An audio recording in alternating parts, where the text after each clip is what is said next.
नमस्कार, आप देख रहे हैं प्राइम टीवी और मैं हूं आपके साथ मुस्कान उस्मानी। बुलेटिन की शुरुआत करेंगे बड़ी खबर से, जहां यूपी की योगी सरकार की कैबिनेट बैठक लोक भवन में हुई। इसमें 17 प्रस्ताव पर सहमति बनी और कैबिनेट से बिजली की किल्लत दूर करने वाला प्रस्ताव भी पास कर दिया गया है। एनटीपीसी के ओबरा में 800 मेगावाट के 2 प्लांट लगाने को भी मंजूरी दे दी गई है, जिसका नाम ओबरा डी होगा, जो कि 500 एकड़ में बनेगा। तो कुशीनगर में नई जेल के निर्माण के लिए जमीन देने के प्रस्ताव पर भी मुहर लगी है और 1000 से ज्यादा बंदियों की क्षमता वाली अब ये नई जेल होगी। मिशन वात्सल्य योजना को मंजूरी दे दी गई है। बाल संरक्षण योजना का नाम परिवर्तित करके वात्सल्य योजना किया गया है। तो योगी सरकार की कैबिनेट बैठक में कई प्रस्तावों पर मुहर लगी है और तकरीबन 17 प्रस्ताव ऐसे बताए जा रहे हैं जो बैठक के दौरान पास कर दिए गए हैं। मां विंध्यवासिनी कॉरिडोर की रोड भी चौड़ी की जाएगी। तो वही बिजली की किल्लत ना हो, इसके लिए जो 2 प्लांट है वो भी स्थापित किए जाएंगे। और रानीपुर टाइगर रिजर्व जनपद चित्रकूट में तहसील मानिकपुर में बनने का भी प्रस्ताव पास हुआ है। और हाथरस में भी 1000 से ज्यादा बंदियों की क्षमता वाली नई जेल के लिए कैबिनेट में स्वीकृति प्रदान कर दी गई है। तो देखिए, बिजली की किल्लत को दूर करने के साथ ही जो सड़कें हैं उसके भी सौंदर्यीकरण करने का काम अब किया जाएगा। तो देखिए, वही लोकसभा चुनाव को लेकर भाजपा सीटों के समीकरण को साध कर चल रही है।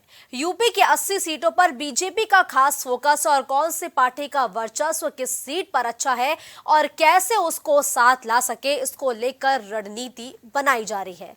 यूं तो अभी तक जयंत चौधरी अखिलेश यादव के साथ मिलकर चुनाव लड़ रहे थे, लेकिन जयंत चौधरी को रिस्पॉन्स कुछ अच्छा नहीं मिला। अंदर खाने से जो खबरें सामने आ रही हैं कि जयंत आगामी लोकसभा चुनाव में भगवा ब्रिगेड के साथ यानी कि भारतीय जनता पार्टी के साथ जा सकते हैं। इस बीच जयंत चौधरी पर बीजेपी सांसद सुब्रत पाठक का बड़ा बयान भी सामने आ चुका है। उन्होंने कहा कि जाट समाज फिर मोदी को पीएम बनता देखना चाहता है। जयंत चौधरी बीजेपी के साथ आएंगे तो अच्छा ही होगा। तो देखिए, जाट लैंड पर अब भारतीय जनता पार्टी का फोकस थोड़ा ज्यादा बढ़ गया है, जिसके लिए अब ये कहा जा रहा है कि जयंत चौधरी एक बार फिर से भगवा ब्रिगेड का हिस्सा बन सकते हैं। रुक करते हैं विभांशु का, जो इस खबर पर तमाम अपडेट के लिए फोन लाइन पर हमारे साथ जुड़ चुके हैं। देखिए विभांशु, अभी तक समाजवादी पार्टी के साथ जयंत चौधरी मुखर होकर हर एक चुनाव में लड़ते हुए नजर आए थे, लेकिन लोकसभा चुनाव से पहले दोनों के बीच दरार की खबरें भी सामने आ रही है। इसका सीधा फायदा भारतीय जनता पार्टी किस तरीके से उठा रही है? जी विभांशु। तो देखिए, विभांशु से हमारा संपर्क स्थापित नहीं हो पा रहा है, हम उनसे दोबारा संपर्क करने का प्रयास करेंगे। तो जयंत चौधरी क्या सुब्रत पाठक का जो ऑफर है ये एक्सेप्ट कर लेंगे, ये सवाल बड़ा है। क्योंकि देखिए, सुब्रत पाठक ने एक बयान देते हुए कहा कि एक बार फिर से जो जाट है वो चाहते हैं कि पीएम मोदी ही प्रधानमंत्री बने। एक बार फिर से विभांशु इस खबर पर हमारे साथ जुड़ चुके हैं। देखिए विभांशु, अगर हम बात करें जाट लैंड की, तो यहाँ पर जयंत चौधरी का खासा प्रभाव है, जिसका सीधा फायदा समाजवादी पार्टी को भी मिला है। ऐसे में अब ये कयास लगाए जा रहे हैं कि बीजेपी के साथ जयंत चौधरी आ सकते हैं। इस बात की अटकलें अब कितनी तेज हो चुकी है विभांशु? जी बिल्कुल, आपको बता दें कि बीते दिन जयंत चौधरी और भारतीय जनता पार्टी के तमाम नेताओं के कहीं ना कहीं लंदन की मुलाकात का एक सोशल मीडिया और तमाम जगहों चर्चाएं तेज थी। इसी दरमियान अगर बात की जाए तो लगभग महीनों से लगातार बीजेपी के और तमाम राजनीतिक लोगों के द्वारा लगातार कहा जा रहा है कि समाजवादी पार्टी से जो कहीं ना कहीं आरएलडी की दोस्ती है वो टूटते हुए नजर आएगी। अगर बात की जाए तो पंचायत चुनाव से लगातार समाजवादी पार्टी के घटक दल के तौर पर आरएलडी काम करते हुए नजर आ रही है। बात करें तो पंचायत चुनाव हो या उत्तर प्रदेश का विधानसभा चुनाव हो, चाहे बात करें तो उत्तर प्रदेश के अंदर में हाल ही में संपन्न हुए निकाय चुनाव हो, इन तीनों चुनाव को आरएलडी सपा के साथ लड़ी है। लेकिन इसी दरमियान अखिलेश यादव और जयंत चौधरी के बीच में खटास की खबरों पर कहीं ना कहीं अब शोर तेज हो गया है। माना जा रहा है कि आने वाले लोकसभा चुनाव से पहले आरएलडी कहीं ना कहीं भारतीय जनता पार्टी के साथ मिलकर चुनाव लड़ सकती है। ठीक है, अगर देखिए बात करें विभांशु, अगर हम जाटलैंड की बात करें तो जाटलैंड को लेकर अक्सर ये कहा जाता है कि जिसके जाट उसी के ठाट। तो अगर इस बार जयंत चौधरी अपना पाला बदलते हैं तो बीजेपी को किस तरीके से फायदा होगा जाटलैंड में? निश्चित तौर से आपने देखा कि 2022 के चुनाव में किसान आंदोलन का प्रभाव माना जा रहा था कि चुनाव पे पड़ेगा। और बात करें तो 11 जिलों की लगभग 59 सीटों पर, यानी कि 61 कम सीटों पर बीजेपी पहले फेज में चुनाव लड़ी, जिसमें लगभग जो बीजेपी की सर्वे टीम थी उसके विरुद्ध रिजल्ट आए और बीजेपी वहां से लगभग 40 से अधिक सीट निकाल के ले आई। और कहीं ना कहीं चुनाव में देखा गया कि जाट बीजेपी के साथ है और जयंत चौधरी जाट समुदाय से आते हैं। और साथ ही साथ अगर देखें तो बीते दिन जयंत चौधरी अपने आगे बिश्नोई ना टाइटल को ऐड करते हैं, जिसके बाद से कहा जाता है कि हरियाणा और जाट समुदाय और बिश्नोई समुदाय के लोग कहीं ना कहीं जयंत चौधरी के साथ आएंगे। अब अखिलेश यादव के साथ मिलकर 3 चुनाव लड़ चुके हैं, मगर जयंत चौधरी को वो जीत हासिल नहीं हुई है जिसकी अपेक्षा थी।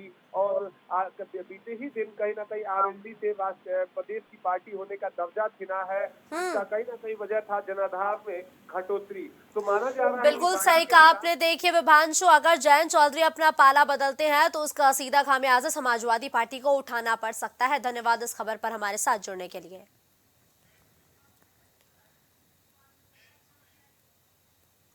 तो वहीं यूपी में बीजेपी गठबंधन में नए दलों के जुड़ने पर चर्चा थमने का नाम नहीं ले रही है। बीते दिनों से लोकसभा चुनाव से पहले बीजेपी के साथ यानी एनडीए में नए दलों के शामिल होने पर चर्चा काफी जोरों पर है। तमाम चर्चाओं के बीच ओम प्रकाश राजभर ने डिप्टी सीएम ब्रजेश पाठक के साथ मुलाकात की। दोनों नेताओं के बीच ये मुलाकात लखनऊ में मंगलवार यानी कि आज के दिन हुई है। जानकारी के मुताबिक दोनों में 2024 चुनाव में गठबंधन को लेकर चर्चा हुई है। ओपी राजभर के मंत्रिमंडल में शामिल होने की अटकलें अब और ज्यादा तेज हो गई है। वही इस बीच मीडिया से बात करते हुए ओपी राजभर ने कहा, बीमार व्यक्ति डॉक्टर के पास जाता है। ब्रजेश पाठक सरकार के मंत्री हैं, उनसे मुलाकात करने में आखिर हर्ज ही क्या है? तो देखिए ओपी राजभर खुलकर मुलाकात की खबरों पर तो कबूल ले रहे हैं कि हाँ उन्होंने मुलाकात की है, लेकिन मीडिया के सामने अक्सर वो ये कहते हैं कि आखिर मुलाकात करने में भारतीय जनता पार्टी के नेताओं से हर्ज ही क्या है।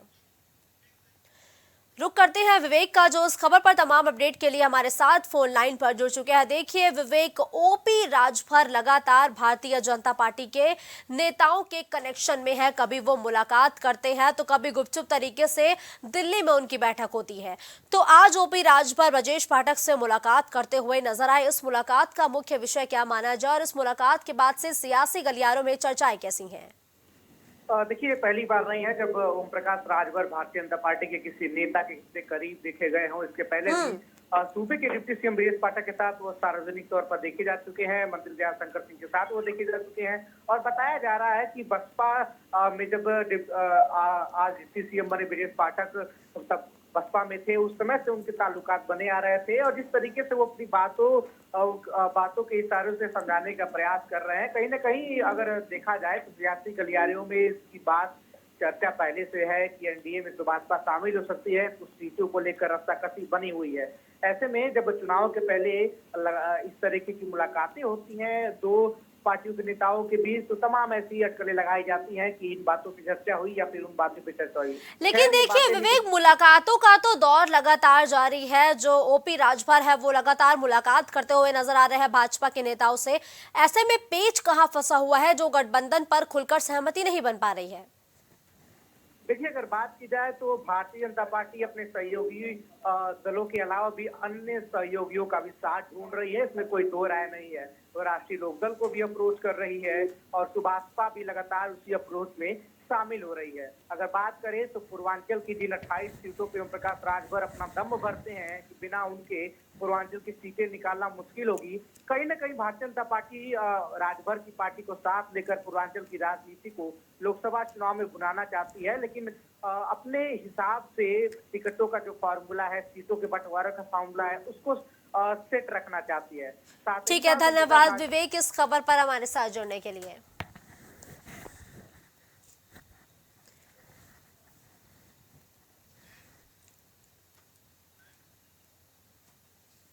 प्रयागराज में माफिया अतीक और अशरफ हत्याकांड मामले में एसआईटी की जांच पूरी हो गई है। अब कोर्ट में चार्जशीट दाखिल करने की तैयारी भी चल रही है। बताया जा रहा है कि 14 जुलाई या 15 जुलाई को एसआईटी चार्जशीट दाखिल करेगी और एसआईटी की चार्जशीट में फिलहाल तीनों शूटर्स को ही माफिया ब्रदर्स की हत्या का जिम्मेदार ठहराया गया है।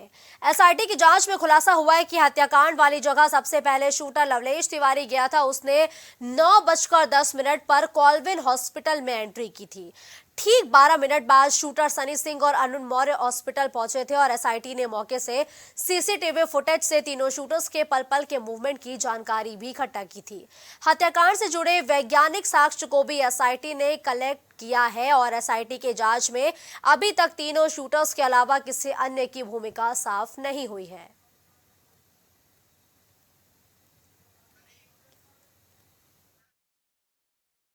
तो देखिए, अतीक अशरफ हत्याकांड में एसआईटी की जांच पूरी हो चुकी है और कोर्ट में चार्जशीट दाखिल करने की तैयारी की जा रही है। रुक करते हैं कलीम का, जो इस खबर पर तमाम जानकारी हमारे दर्शकों के साथ साझा करेंगे। देखिए कलीम, हत्याकांड में अतीक अशरफ हत्याकांड में एसआईटी की जांच पूरी हो चुकी है और अब जल्द ही चार्जशीट भी कोर्ट में दाखिल की जा सकती है। कलीम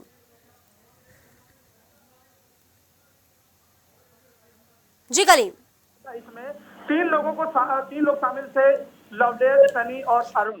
इन तीनों ने इस घटना को जिस तरीके से अंजाम दिया था, फिलहाल इस मामले में एसआईटी की टीम ने जो चार्जशीट तैयार की है उसमें केवल इसी चीज पर चार्जशीट दाखिल हो रही है कि इन लोगों ने फेमस होने के लिए इस हत्याकांड को अंजाम दिया था। लेकिन सवाल यह है कि जिस तरीके से जो एसआईटी की टीम थी उसके पास कई सवालों के जवाब तलाशने थे कि आखिर इसके पीछे साजिश करता कौन है, क्या सफेद पोस्ट कोई नेता है या फिर कोई बड़ा अधिकारी। क्योंकि जिस तरीके से अशरफ के द्वारा कहा जा रहा था कि जब उसकी हत्या को अंजाम दिया जाएगा तो उसका जो एक बंद लिफाफा है वो भी खुलेगा, लेकिन उसका भी फिलहाल किसी तरह का कोई जांच में चीजें सामने नहीं आ पाई हैं। इसको लेकर के एसआईटी की टीम पर भी एक सवालिया निशान खड़ा होता है, क्योंकि जिस तरीके से सीन रिक्रिएट किया गया, 82 दिन लिए गए, 82 दिनों में किसी तरह के कोई खास पुख्ता सबूत ना मिल पाने के कारण अब जो चार्जशीट है वो दाखिल करने जा रही है। लेकिन सवाल यह है कि जिस तरीके से रिमांड पर लिया गया था, रिमांड पर एक बड़ा खुलासा होने का दावा किया जा रहा था, वो खुलासा भी एकदम खोखला साबित हुआ है। फिलहाल अब सवाल यह है कि जिस तरीके जो और सवाल अभी रह गए, क्या उन सवालों के जवाब के लिए एसआईटी की टीम दोबारा इन लोगों को रिमांड पर लेगी या फिर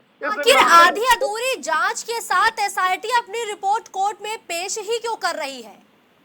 देखिए, जिस तरीके से जो सरकार ने इनको समय दिया था वो लगभग 1 माह का समय दिया गया था, लेकिन 1 माह समय जो दिया गया उससे ज्यादा समय लिया गया, क्योंकि कहा जा रहा था कि अभी कुछ खास सबूत नहीं मिल पाए हैं। लेकिन जो तीनों हमलावरों की बात की जाए, वो तीनों हमलावर अपने बयान से कहीं भी डगमगाए नहीं है। लेकिन सवाल इसमें यह है कि आखिर जिस तरीके से तीनों बदमाशों की एक दूसरे से दूरी जो बात की जाए वो भी लगभग 200 किलोमीटर की से ज्यादा है, लेकिन उन किलोमीटर की जो दूरी है उसके बाद कहीं ना कहीं ये भी कहा जा रहा था कि जिस तरीके से इनका एक जो गैंग लीडर है वो भी जो है संजय भाटी होगा, क्योंकि जिस तरीके से जो असलहे इस्तेमाल हुए थे, जिगाना पिस्टल की जो बात की जा रही है वो सिद्धू मूसा वाला हत्याकांड में ज्यादा हुआ था, क्योंकि पश्चिमी उत्तर प्रदेश की जो कुख्यात बदमाश है उनके पास पाई जाती है, लॉरेंस बिश्नोई गैंग के पास।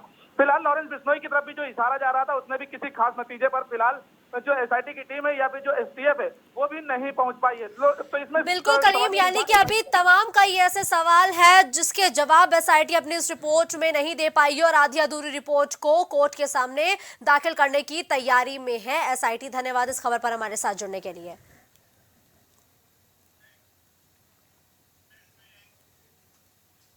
यूसीसी यानी कि एक देश और एक कानून को लेकर एक बार सियासी बयानबाजी तेज हो गई है। इस बीच कॉमन सिविल कोड पर बोले उत्तराखंड के पूर्व सीएम हरीश रावत ने कहा कि यूसीसी पीएम का चुनावी शिगुफा है।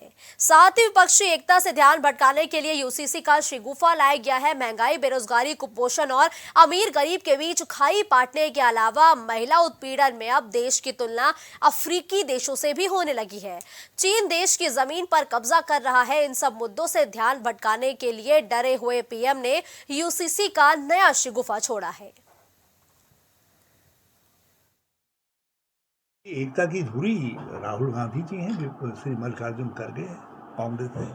तो सर सेहरा जो है, हम सबको साथ लेकर के परिवर्तन को नेतृत्व देंगे और 2024 में परिवर्तन। सर प्रधानमंत्री किसे प्रमोट करेगा विपक्ष? जब आप हमको नहीं मान लीजिए अगर सत्ता में आते हैं तो कौन सा चेहरा? आप हमको पूर्ण बहुमत दीजिए और हम आपको विश्वास दिलाते हैं कि पहली बैठक में ही हम प्रधानमंत्री का उम्मीदवार तय कर देंगे।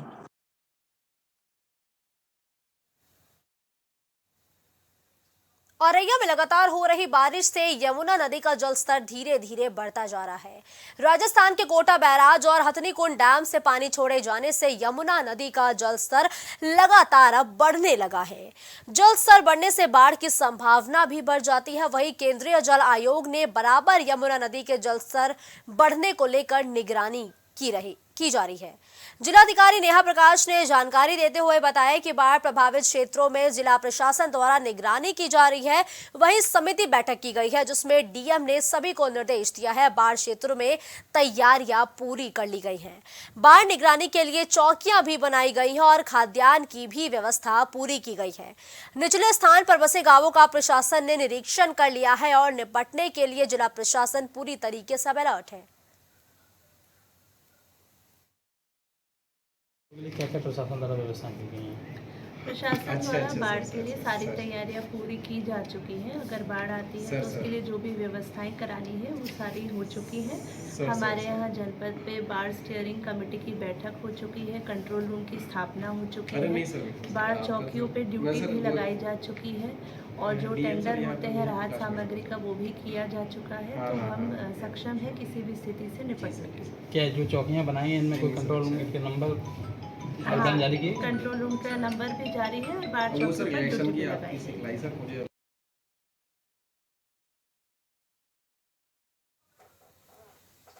खबर संभल से है, जहां गुन्नौर नगर में युवा कांग्रेस जिला अध्यक्ष काजी हम्माद के आवास पर एक निजी कार्यक्रम के चलते कांग्रेस नेता आचार्य प्रमोद कृष्ण पहुंचे, जहां उन्होंने बीजेपी नेता का बिना नाम लिए हुए निशाना साधते हुए कहा कि बादशाह की तुलना ज्ञानी से नहीं की जा सकती है।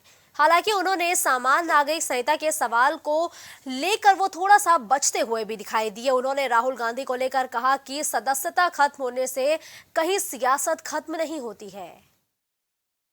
देखिए, स्कूल बनाना, विद्यालय बनाना, ये और कोई भी एजुकेशन का इंस्टीट्यूशन बनाना, ये हमारे लिए खुशी की बात है। गुन्नौर वालों के लिए बड़ी खुशी की बात है कि मिस्टर हम्माद ने, जो जिन्हें मैं बड़ा प्यार करता हूँ, उन्होंने अपने पिताजी की इच्छा, वालिद साहब की ख्वाहिश को ध्यान में रखते हुए FM स्कूल को यहाँ शुरू किया है। मुझे लगता है कि ये स्कूल अपनी बहुत ही बुलंदियों पे पहुंचेगा और यहाँ से पढ़ने वाला हर बच्चा अपना अच्छा भविष्य बनाएगा।